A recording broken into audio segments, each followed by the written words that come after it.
meus amigos, que a paz de Jesus permaneça em nossos corações. É uma alegria voltar ao Templo Espírita Tupiara mais uma vez, nessa casa abençoada, onde ficamos embebecidos, tomados pela vibração de amor, de alegria e cura. E principalmente voltar no mês de agosto, mês dedicado ao nosso querido doutor Adolfo Bezerra de Menezes, né? E quando eu entrei aqui nas portas do Tupiara, adentrando essa instituição de bênçãos, eu fiquei refletindo no que falar e senti vindo lá do fundo a presença carinhosa do doutor Bezerra de Menezes, dizendo assim: alívio, conforto, alegria, descontração, Jesus. Aí eu falei assim, meu Deus, mas como assim Jesus? E continuou, Jesus. E ele disse, não existe nada mais importante do que a vida de Jesus nas nossas vidas. E eu pensei, mas é um filme? E aí continuou a voz vindo lá do fundo da alma, sim, um filme. E eu pensei assim, mas pode ficar na sua direção?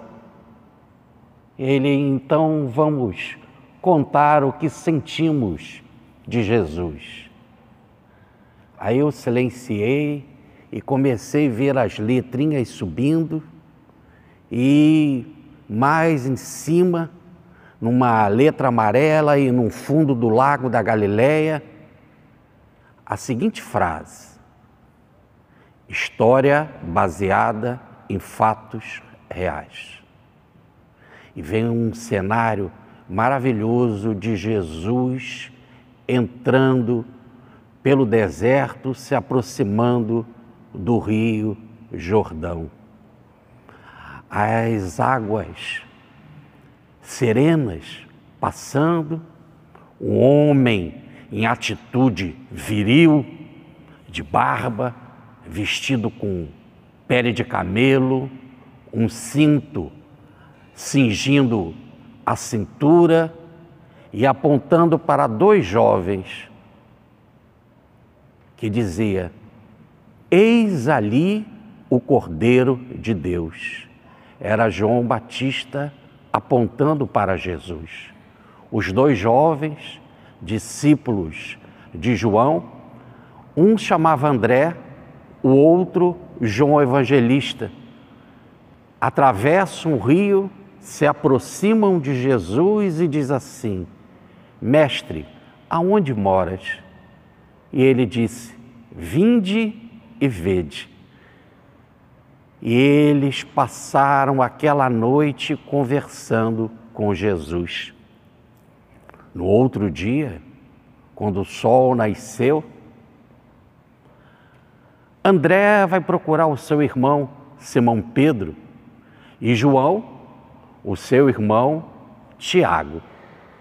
E eles falam: encontramos o Cristo.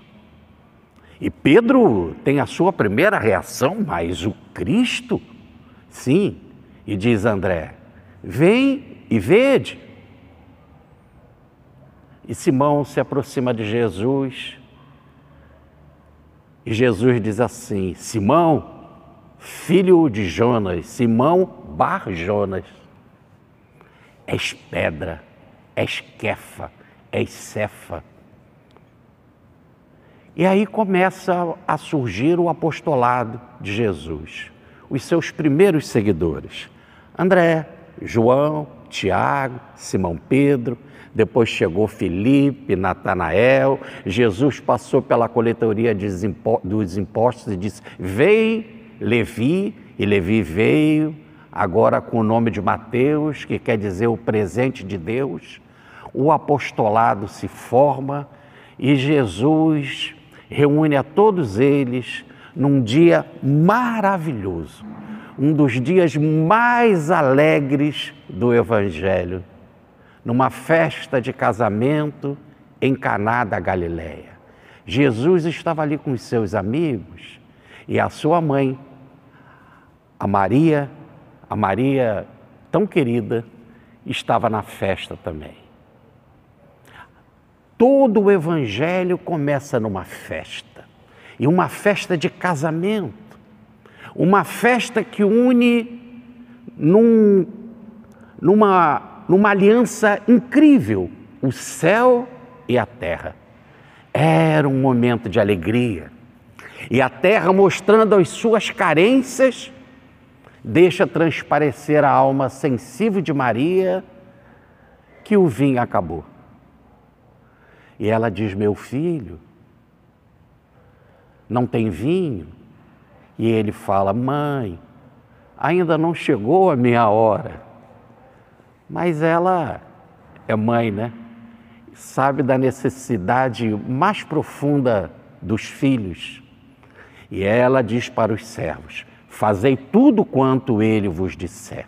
O Evangelho começa assim: fazei tudo quanto ele, o Cristo, vos disser. As talhas, eram 6 talhas, foram enchidas de água, 36 metretas que transformado dão 700 litros ou 720 litros de água. E Jesus transforma a água em vinho e diz o mordomo que nunca na terra se bebeu um vinho assim.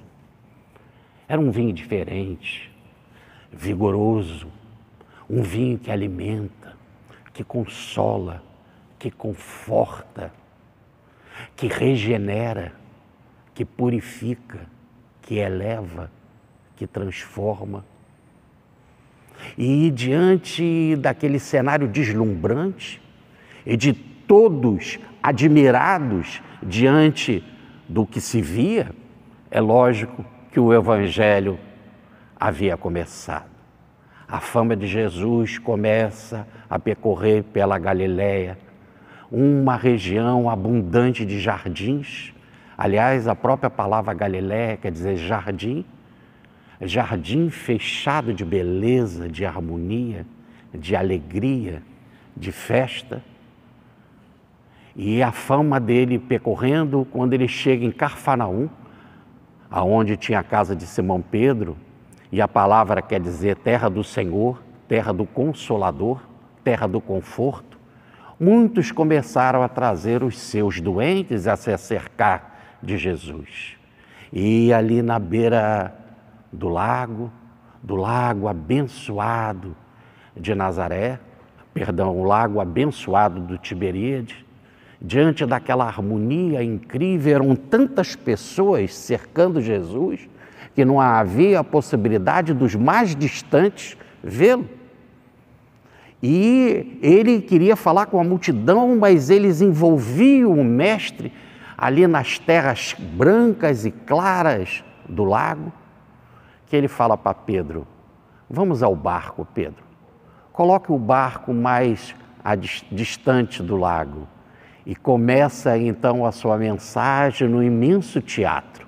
A multidão na areia da praia, Jesus no barco mais afastado, olhando para todos como se fosse no imenso palco, no palco da natureza, começa a pregar no barco emprestado de Simão Pedro. Eis a primeira mensagem. O semeador saiu a semear a sua semente. E o Evangelho começa, Jesus trazendo para a terra tudo aquilo que ele ouviu do Pai e que vem em forma de consolo, de conforto, de alívio. Conhecereis a verdade e a verdade vos libertará. A multidão começa a se aproximar. Em volta da casa de Pedro eram muitos. Jesus penetra. A sogra de Pedro estava com febre, delirando, ardente, suava.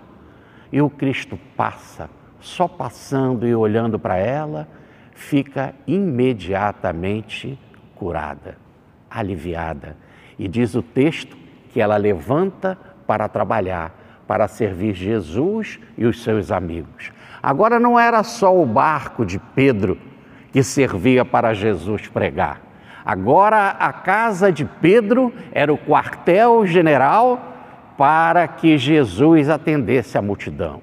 E ali em torno da praça de Cafarnaum, em volta da casa, eram tantas pessoas deitadas, eram tantas pessoas que vinham em maca, em rede, que Jesus passava entre elas e a sua sombra levava-os à cura, ao ânimo, à regeneração. E a multidão começa aumentando. Eram muitos, eram 5.000 homens, fora as mulheres e as crianças. E Jesus precisava falar para ele, deixar de forma muito clara e viva a mensagem maior dos céus, a lei divina, para ajudar o homem a sair da terra e voltar à sua morada verdadeira nos céus. E aí, diante da multidão, ele sobe o monte mais elevado para que ele pudesse ver a todos. E num cenário incrível, ele começa a dizer: o reino dos céus é semelhante, bem-aventurado os pobres, porque é deles o reino dos céus. Bem-aventurado os que choram, pois serão consolados. Bem-aventurados os mansos, porque herdarão a terra. Bem-aventurados que têm sede e fome de justiça. Bem-aventurados os misericordiosos. Bem-aventurados os puros de coração, porque verão a Deus. Bem-aventurados os pacíficos, pois serão chamados filhos de Deus. Nunca a terra ouviu mensagem como essa. Se tudo, diz Mahatma Gandhi, se tudo tivesse sido perdido na terra e só sobrasse esta mensagem, nada teríamos perdido. Era uma sinfonia incrível, uma sinfonia imensa, um cântico que penetrava na alma e que deixava a todos, crianças, mulheres, jovens, adultos, velhos, doentes, ricos e pobres, todos consolados, aliviados, tomados de esperança, a esperança dos céus. E a multidão ficou ali em torno de Jesus. Já tinha 3 dias que eles estavam em volta do Mestre e não queriam deixar Jesus. E para onde, né? Diante de tanta fartura de alívio, de consolo, de magnetismo, de amor, de alegria e de cura. E ele então escuta os apóstolos dizendo: Senhor, despeça essa multidão, eles precisam procurar algo para comer. Eles já estão aqui conosco há alguns dias e não tem nada para comer. E diante de algo assim que nunca foi dito na terra, ele fala assim: por que vocês não dão para elas, para a multidão de comer? Eles falam: mas nós só temos 5 pãezinhos e 2 peixes.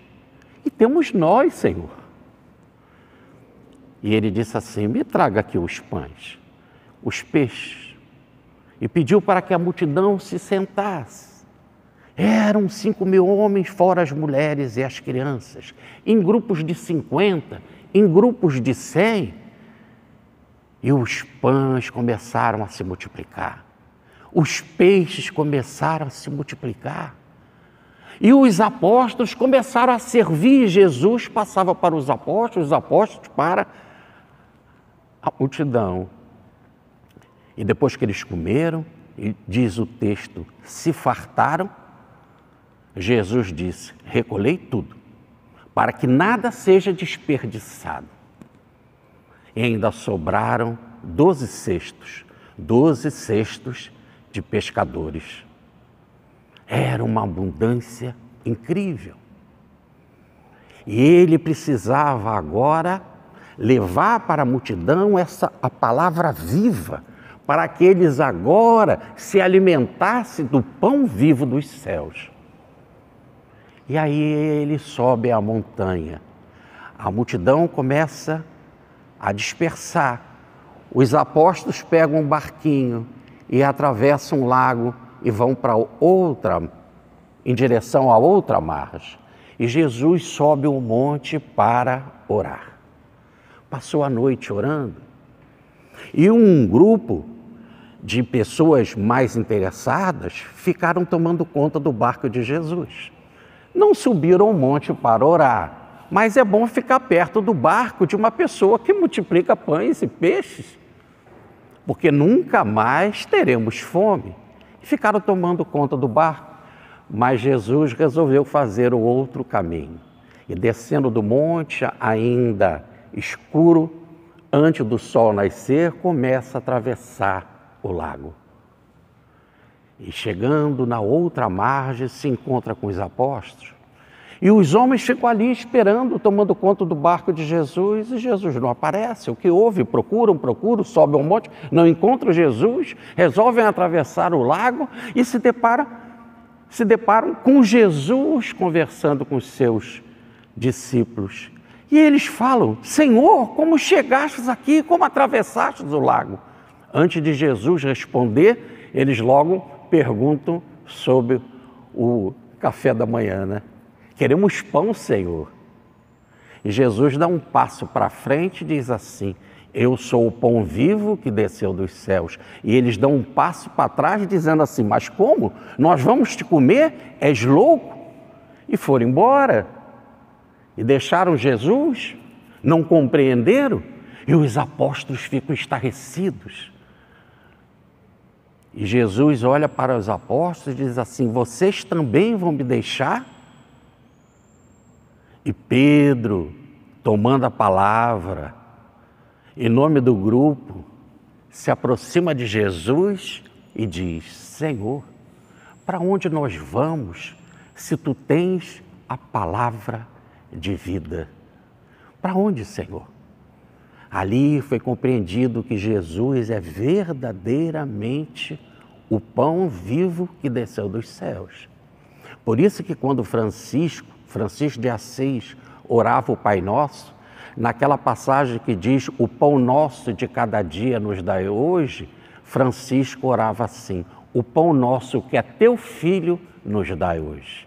O que nós precisamos é todo dia comer Jesus, se alimentar de Jesus, viver Jesus. És vida. Para onde nós vamos, Senhor? Tu és vida, vida em plenitude. E Jesus começou a ensinar a mensagem de vida. E a grande mensagem que eu queria deixar para vocês era do alívio, do conforto. Continua nos esperando Bezerra de Menezes. Vinde a mim, todos que se encontram aflitos e sobrecarregados, que eu vos aliviarei.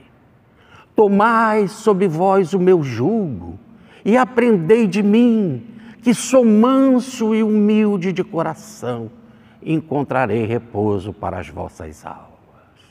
Para as vossas almas, para as vossas almas. Vinde a mim, todos que se encontram aflitos e sobrecarregados. O meu jugo é leve. É possível, em nome do amor, traçarmos o nosso roteiro de evolução, de crescimento espiritual, aliviados pela presença de Jesus, que não nos deixará nunca. E mesmo um jugo, mesmo sendo leve, nós ainda temos a certeza de que Ele estará conosco sempre, não nos deixará órfãos nunca, e teremos condição de levar a bom termo o jugo da nossa evolução, juntamente com Jesus. Depois ele ensina algo maravilhoso. Nunca a terra ouviu algo assim. impressionante.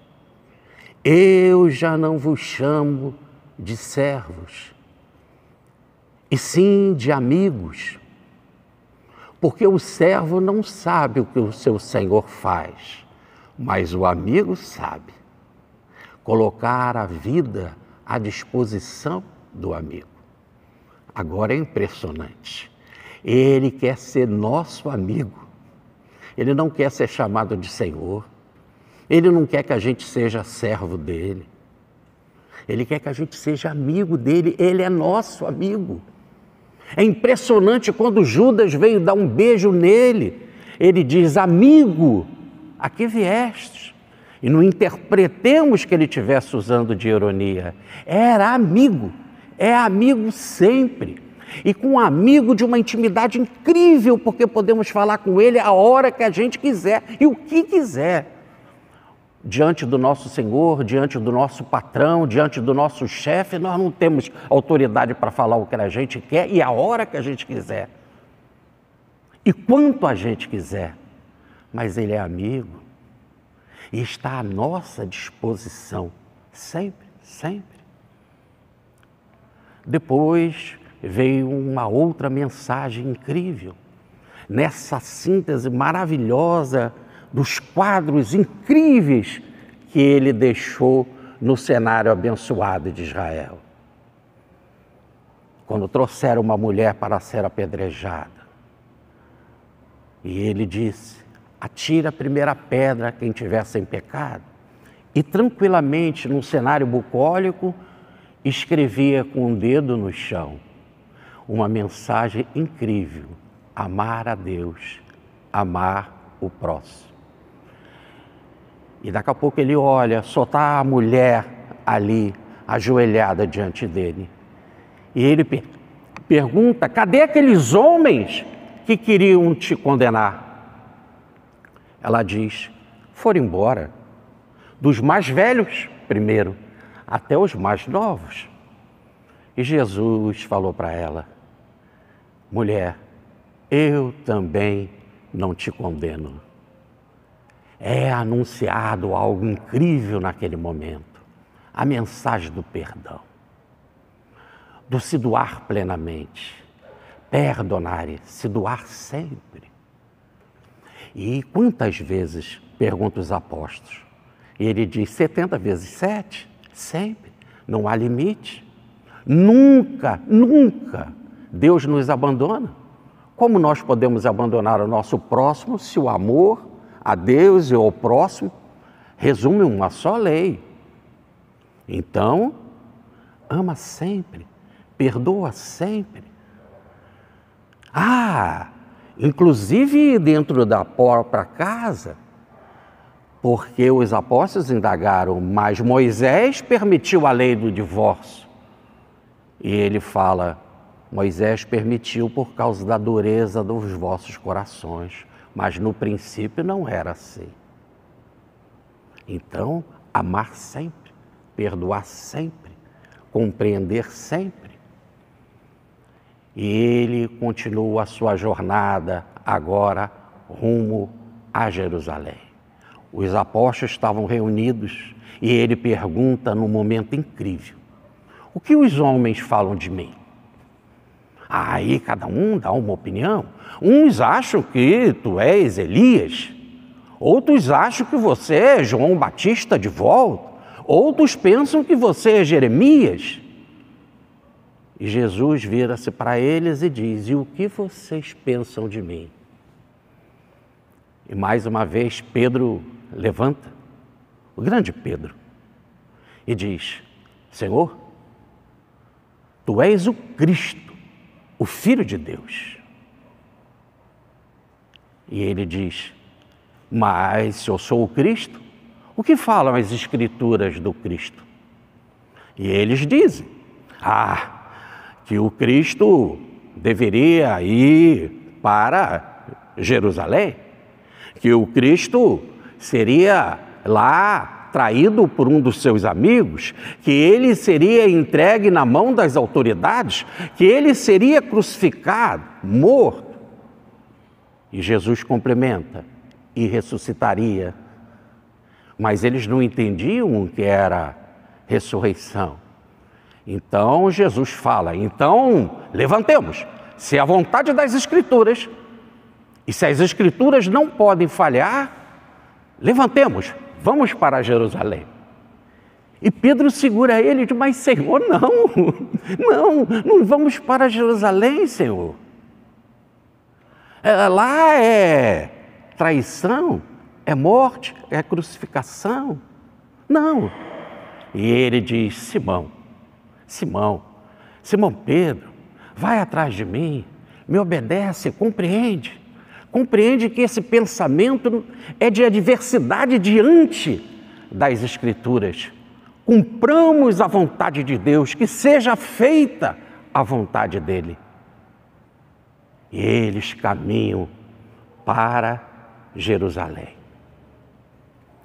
E primeiro, subindo a estrada de Jericó para Jerusalém, eles passam na fronteira da cidade de Jericó. E ali tinha um cego. E o cego vivia pedindo esmolas, pedindo algo para sobreviver. E daqui a pouco o cego começa a escutar um passo firme, um passo forte, bem cheio, eram muitas pessoas falando. Logo ele pensa assim, deve vir alguém aí muito poderoso, que traz tantas pessoas com ele para comemorar a Páscoa em Jerusalém. Logo eu posso receber alguma coisa, uma coisa maior, uma dádiva maior. E ele pergunta, quem é que está se aproximando? E eles falam, Jesus de Nazaré. É ele, Jesus de Nazaré? Mas Jesus de Nazaré curou um cego em Cafarnaum, e quem cura um cego em Cafarnaum pode curar um cego em Jericó. Então ele começa a dizer, Senhor, filho de Davi, Senhor, filho de Davi, cura-me. Senhor, filho de Davi, cura-me. E a multidão passa do lado do cego Bartimeu, e alguns que se consideravam líderes começam a falar, cala, não atormente o Senhor, não apoquente o Senhor. Mas ele sabia, Bartimeu, que daquelas pessoas ele não receberia nada. E ele então começa a falar mais alto, Senhor, filho de Davi, cura-me. E diz o texto que Jesus, tomado de compaixão, fala assim, traga-me o cego aqui. E Bartimeu, tirando a capa para não ser atrapalhado pela multidão, se aproxima de Jesus e Jesus fala para ele, o que queres, Bartimeu? Bartimeu podia pedir tudo. O que queres, Bartimeu? É a voz do governador planetário falando, o que queres? E ele diz, Senhor, faça que eu veja. E Jesus diz, vê. E ele passa a ver e diz o texto que foi algo incrível, porque ele saiu com Jesus, cantando, pulando e seguindo com Jesus. Cantava, pulava e seguia com Jesus. É assim que entra uma gritaria pela cidade de Jericó. E todos dizem, Jesus se aproxima, Jesus se aproxima. E Zaqueu estava na coletoria de impostos. Ele sabia que um dos publicanos, chamado Levi, Mateus, agora era seguidor de Jesus e ele queria pelo menos ver o mestre. E ele corre, ele era baixinho, ele era gordo e ele sai correndo. Ele não consegue passar à frente da multidão e diante de tantas pessoas ele não conseguia ver Jesus. Ele sobe no sicômoro e vê Jesus. Foi algo incrível. Mas o que é mais extraordinário é que Jesus também viu ele.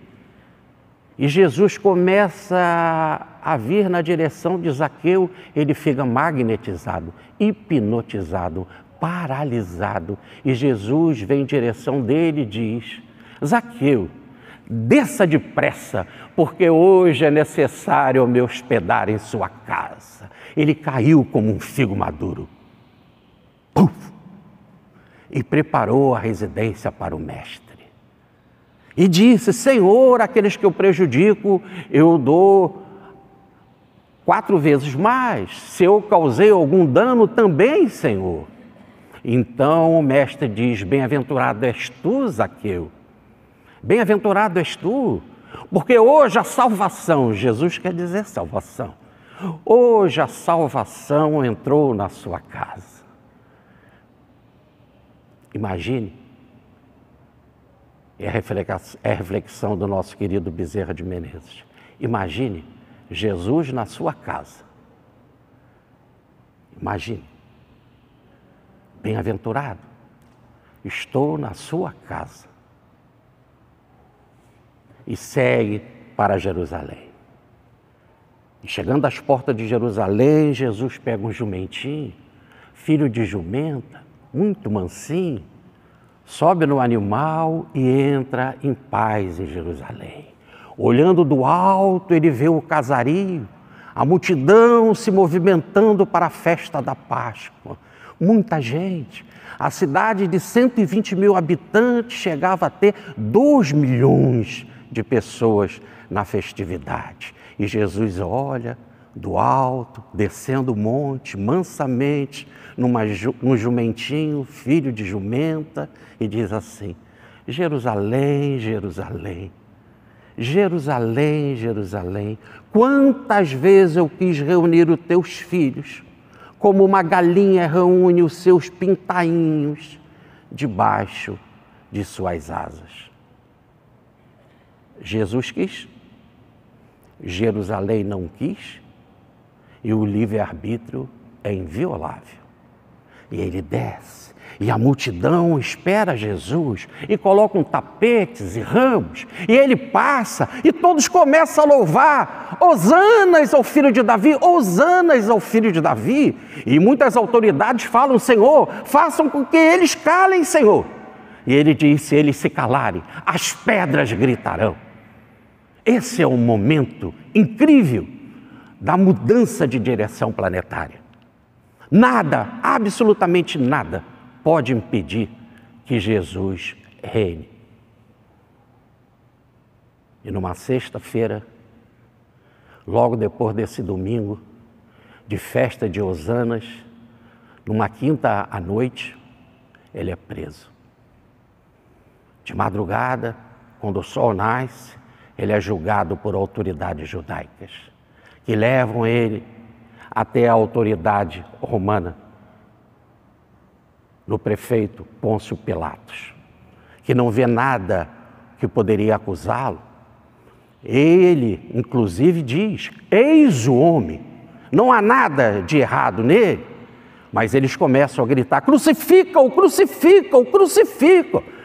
E ele: mas não há nada de errado nele, crucifica-o, crucifica-o, crucifica-o. Se você não fizer isso, será inimigo de César. Ele disse que não pagaria impostos, ele disse que destruiria o templo, crucifica-o, crucifica-o. E Pilatos, lavando as mãos, sem a determinação que uma chefia deve ter, entrega o Cristo para ser crucificado. Cruz, chicotada, ironia, bufetada, e a mãe dele ali do lado. Maria em pé do lado do Cristo. Vem a crucificação e diz o texto que ela estava em pé do lado de Jesus. Se o Cristo estava crucificado no madeiro, Maria estava crucificada no coração. Em pé, com os olhos marejados d'água, mas em pé. Nenhuma reclamação contra Deus, nenhuma reclamação contra os anjos, nenhuma ofensa para com os homens, em pé. E Jesus, vendo aquela dignidade, resolveu fazer o gesto mais extraordinário que alguém poderia fazer: doar a própria mãe. Não que ele deixasse de tê-la como mãe, mas compartilhando a mãe com a humanidade. Maria, este teu filho, apontou para João, que representa a todos nós. Filho, eis tua mãe. Ali ela ganha um maior título que alguém poderia receber na terra: Mãe universal da cristandade, mãe dos seguidores de Jesus. Na mesma estatura, no diamante cristalino de como ela é para com seu filho.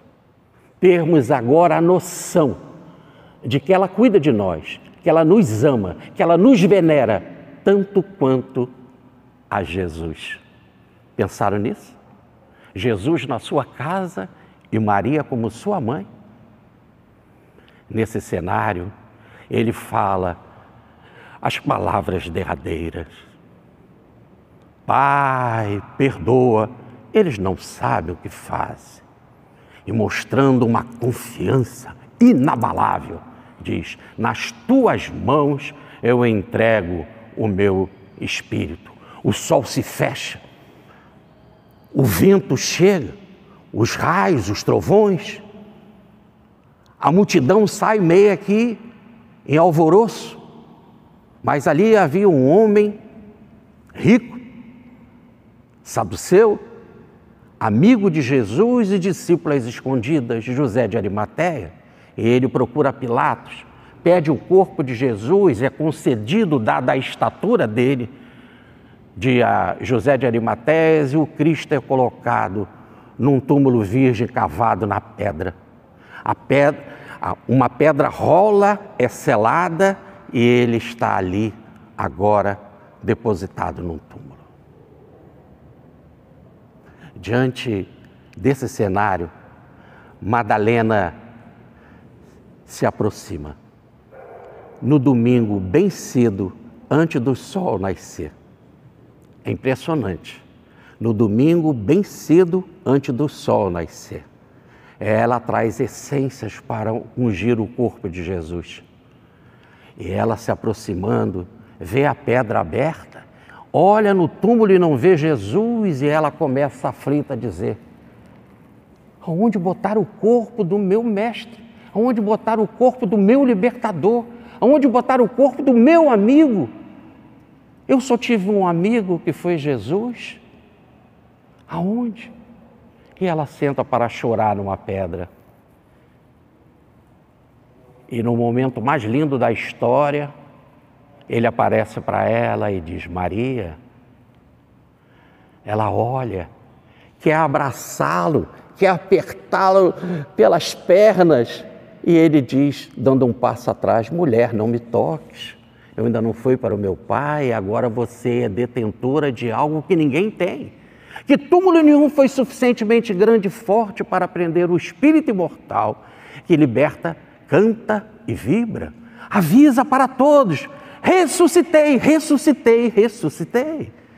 Vai, anuncia, e ela como apóstola, sai correndo, sai pelas vielas de Jerusalém, anunciando: ressurrecte, ressurrecte, ressurrecte, aleluia, aleluia, aleluia. E chegando onde os apóstolos estavam escondidos, ela bate: ele ressuscitou, abram, abram, ele ressuscitou.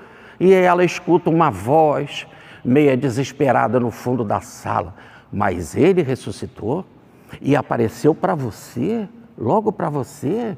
Por que não apareceu para Pedro, que era o diretor apostólico da sua igreja? Por que não apareceu para sua mãe, já que os anjos conversavam com ela? Mas apareceu logo para você. E ela diz: acreditando ou não, ele vive. Pedro, mais uma vez tomado por um impulso, levanta. Ele, juntamente com João, vão correndo para ver a resposta. E o túmulo estava vazio, a túnica dobrada, o manto. Era uma expectativa. E daqui a pouco todos eles reunidos, com a porta fechada, Jesus penetra e diz: Pai, seja convosco. Era a vida ali presente. E daqui a pouco, mais um tempo, Tomé diz: eu não acredito, eu não estava lá, eu não acredito. Por enquanto que eu não colocar o meu dedo ali nas chagas e vê-lo, as marcas da crucificação, eu não acredito. Uma semana depois, as portas fechadas, Jesus penetra e diz: Pai, seja convosco.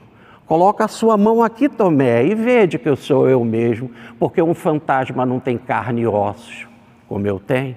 E pegando peixe, mel e pão, comeu com os apóstolos. Depois disse: ide pregai, anunciai a mensagem do Evangelho pelos 4 cantos da terra. É necessário que eles saibam a mensagem do meu Pai. Para isso eu vim. E começando a subir aos céus, numa nuvem, afirma mais uma vez: eu não deixarei órfãos nunca, e estarei convosco até o fim. E nesse cenário incrível, a gente esperava no final do filme, the end, o término do filme. Mas não.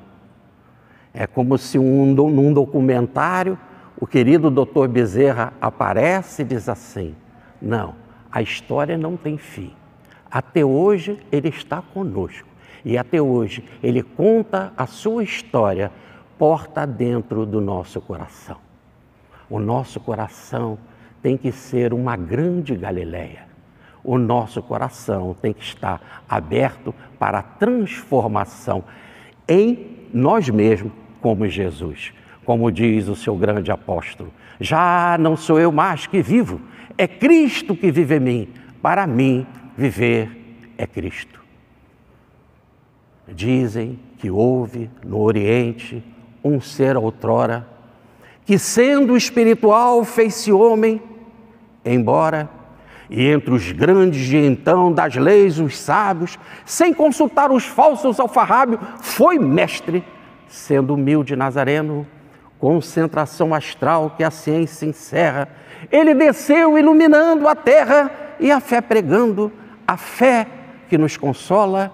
Ele, o Cristo, era o Verbo, era uma escola, verbo, sol, clarão, verdade, voz do Cristo, visão dos céus, como há de passar o ser humano sem ter luz. Se és estrela, se és farol, se és Jesus, minha alma, pois, vos pede, vos implora. Vós que viveis errando lá por fora, fugindo do dever, manchando a história, entrai. Que nesse cenário cinematográfico, apresentado na visão da direção de Bezerra de Menezes, no templo abençoado do Caboclo Tupiara, é luz, é paz, é amor, é glória. Fique com Deus, muita esperança.